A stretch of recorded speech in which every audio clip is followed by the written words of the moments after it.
Right, it's time now for Focus, and today we're heading to China, where the Gobi Desert grows by about 3,000 kilometres each year. Known locally as the Yellow Dragon, its expansion has led to many people becoming climate refugees. Beijing fighting desertification with forestation, and in some areas there are positive results. The following is a France 2 and France 24 report. In the Gobi Desert, it sounds like the dunes are singing. Actually, they're advancing, pushing people out of their homes, now swallowed by the sand. In this village, there's only one family remaining. 90-year-old Tubu Batu and his wife Tuachin were born here, and they plan to stay. People say that I'm crazy because I still live here. They ask why I stay in the desert when we could live a better life elsewhere. Often people want to know how we can confront the desert and defy nature. They've chosen to defy the desert. Every day the couple ride their motorbike to the nearest well, collecting water for the shrubs they've been planting for 15 years. Building a dam against the ocean of sand. We have faced many difficulties. Often we plant bushes, but the wind takes them away. It's a natural disaster. The desert is a natural disaster. This natural disaster is known as the Yellow Dragon, a fitting name for the sandstorms that can reach as far as the capital Beijing, choking city dwellers. Desertification is the biggest ecological danger China faces. The root cause of the issue is man-made: deforestation. The problem dates back over half a century. In 1958, Mao ordered entire forests be razed to the ground.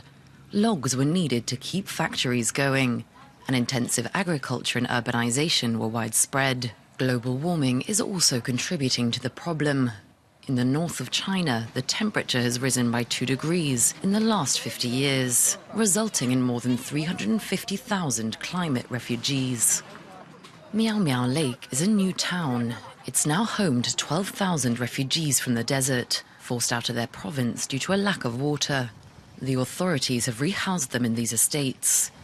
It's written right here, climate refugee, house number 62.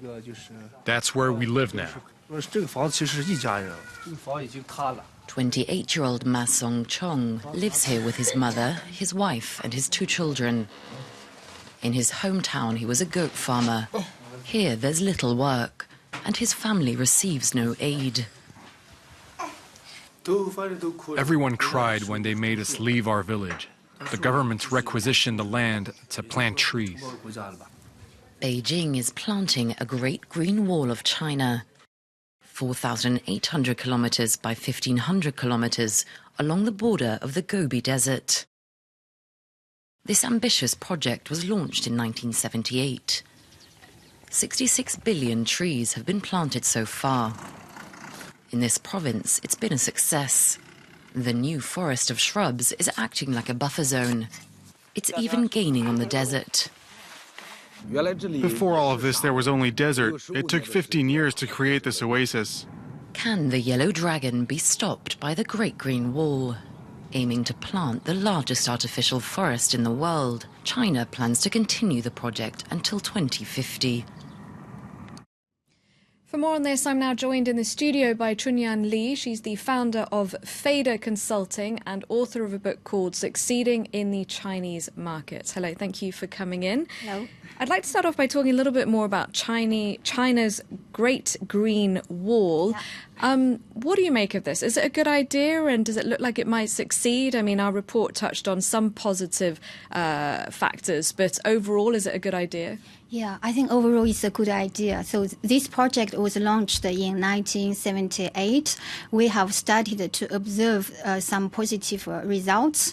However, the project is going to take much time, so it needs to be deployed over years and years.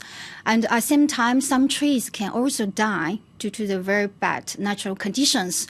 But I think it's a good idea. We need to do it. There is no other choice.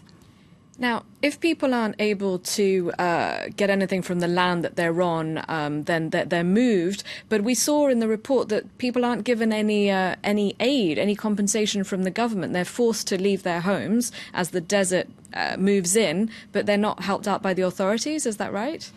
I think the villages, in some cases, they need to be relocated because we have no other choices. And I do think that the government provides some aid, the houses, for example. But maybe on some aspects, we need some further improvement, I think, in the conditions and in the way we relocate the farmers and the villages. But it's a very difficult topic and complex. And I think we need more time, to improve the whole project.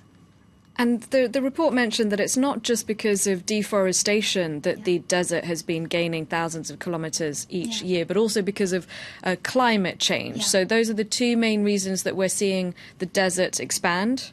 We can say so. Actually, I think there are two kinds of factors which can explain the desertification. First of all, it's the natural factor, so the dune moves and climate change. Because these areas, they are already very fragile. So with the impact of the global warming, the water becomes scarce.